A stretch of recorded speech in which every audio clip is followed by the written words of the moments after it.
Happy to be back in the Studio 10 kitchen on this Wednesday with Lucy Greer. Lucy, Merry post-Christmas to you, and happy pre-New Year's to you.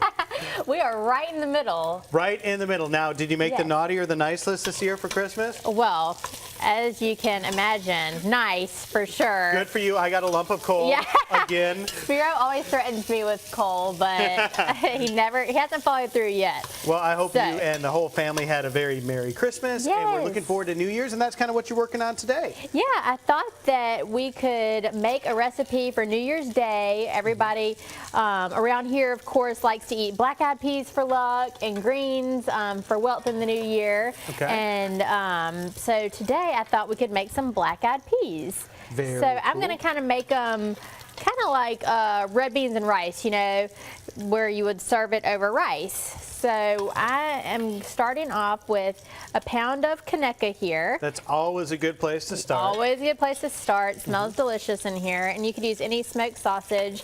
And I just put a couple tablespoons of olive oil in there and then cooked this over medium-high heat for just about 5 to 8 minutes and just got a little bit of color on it. So now to this I'm going to add 1 small onion that I chopped up. So we're just going to let this soften up.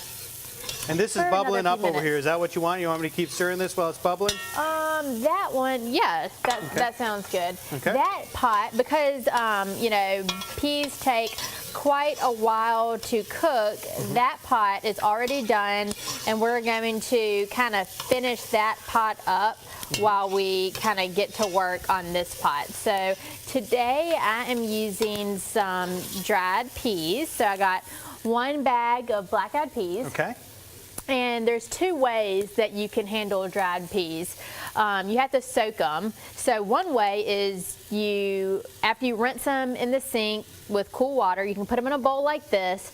You cover them with water, you know, 3 to 4 inches above where the peas stop, and then just leave them on the counter and let them soak overnight. Okay. Then you drain them and rinse them, and then they're ready to go. Or if you don't really have that much time, or if you just want to move the process along, you rinse them off, then you put them in a pot, cover them with water, boil them for 2 minutes, then remove it from the heat, cover it, and let it soak for 1 hour. So that is the way, because I was kind of in a rush, that I did that pot. I did the heat method, I guess we can call it, or you can do the overnight method. So that is listed in the recipe that we have on our website and y'all's website. So that's what we're going to do. So we have 1 pound already ready to go. And per tradition, are you supposed to eat this on New Year's Day or New Year's Eve? Do you know, or either? We always did New Year's Day. Okay. Well, you know what? That actually works out great then, because not only is it New Year's Day, but there's some big football going on. This would be a perfect dish to make to watch Alabama play Clemson in the college football playoff games. I know. Well, who are you going to go for?